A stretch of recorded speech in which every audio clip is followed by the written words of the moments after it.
In March of 2020, a lot of terrible things happened. In all that chaos, one casualty was the NCAA's March Madness basketball tournament. My bracket truly was perfect that year. In quarantine, I ended up learning a lot more than anyone reasonably should about music, which I had previously never been into.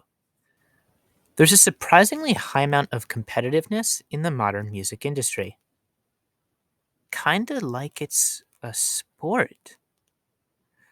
I missed the tournament that year, and with nothing but music to obsess over, an idea began to take shape.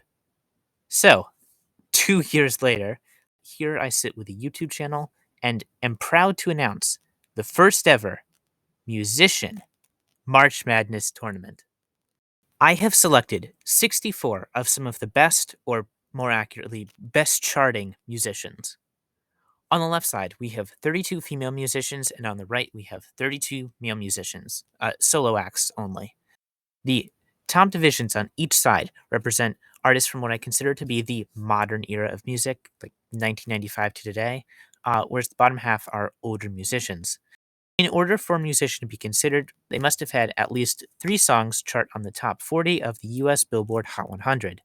Musicians are mostly seeded based on how many of their songs charted in the top 40. But I've also arranged them partially based on my preferences as well, because both of those things will play a factor in if a musician moves to the next round.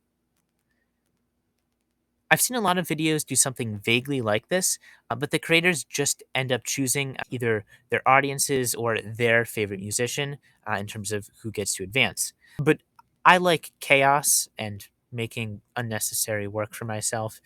So when two musicians, let's say Lady Gaga and Kelly Clarkson, play a game against each other, the following happens. Each of them has one of their songs that charted in the top 40 on the US Billboard Hot 100 selected at random by Dice. Then I judge which of these songs is better.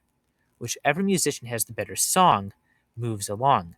So my bias will absolutely still play a role, but artists I dislike who have a good song selected could still beat artists I like who have a bad song selected. As you can see, I will not be doing the results of this today.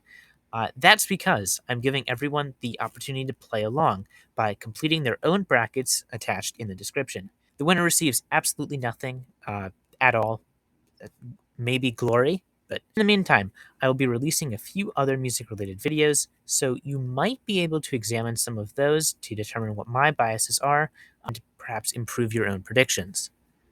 Until then, goodbye.